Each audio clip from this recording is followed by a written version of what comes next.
Hi all, ఈరోజు నేను fry piece biryani ఎలా చేయాలో మీకు చూపిస్తున్నాను. అండ్ నేను కాదండో మా హస్బెండ్ కుక్ చేశారు ఇది. అండ్ అదేంటో కానీ మగవాళ్ళు అప్పుడప్పుడు కుక్ చేసినా చాలా టేస్టీగా కుక్ చేస్తారు కదా. మీకు కూడా ఇలా అనిపించింది ఎప్పుడైనా?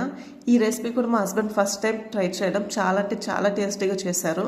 అండ్ మన ప్రాసెస్ చూసేస్తే ఫస్ట్ మనం కడాయి పెట్టుకొని అందులో ఆయిల్ కానీ గీ కానీ యాడ్ చేసుకొని అండ్ నేను చూపెట్టిన బిర్యానీ మసాలాలన్నీ యాడ్ చేసుకోవాలి. అండ్ ఆ తర్వాత ఆనియన్స్ ఇంకా పచ్చిమిరపకాయలు యాడ్ చేసుకొని అది కొంచెం కుక్ అయ్యాక అందులో మనం టమాటో ఇంకా అల్లం వెల్లుల్లి పేస్ట్ యాడ్ చేసుకోవాలి. అది కొంచెం కుక్ అయ్యాక అందులో మనం పుదీనా ఇంకా పెరుగు కూడా యాడ్ చేసుకోవాలి. అండ్ ఆ తర్వాత మనం అందులో చికెన్ ఇంకా గరం మసాలా యాడ్ చేసుకొని ఒక 15 minutes వరకు చికెన్ మంచిగా కుక్ అయ్యేలాగా మనం చూసుకోవాలి. అండ్ ఆ తర్వాత మనం అందులో వాటర్ యాడ్ చేసుకోవాలి. అండ్ వాటర్ వచ్చేసి 2:4 రేషియో అన్నమాట.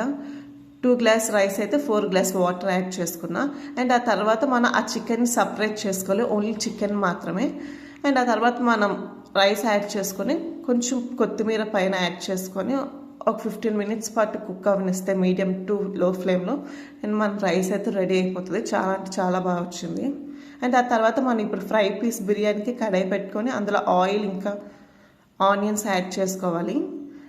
అండ్ చిన్న ముక్క దాల్చిన చెక్క కూడా యాడ్ చేసుకున్నా. అండ్ తర్వాత మనం అందులోని ఇంకా ఆనియన్స్ ఇంకా అల్లం వెల్లుల్లి పేస్ట్ యాడ్ చేసుకొని మనం బాయిల్ చేసి పెట్టుకున్న చికెన్ కూడా యాడ్ చేసుకోవాలి. ఇంకా సాల్ట్ ఇంకా కారం కొంచెం ఎక్కువే పడుతుంది ఎందుకంటే ఫ్రై పీస్ కాబట్టి. అండ్ లాస్ట్లో మనం కొంచెం గరం మసాలా ఇంకా కరివేపాకు వేసుకుంటే చాలా అంటే చాలా టేస్ట్ వచ్చింది. అంతే. వీడియో నచ్చితే please do like, share, subscribe to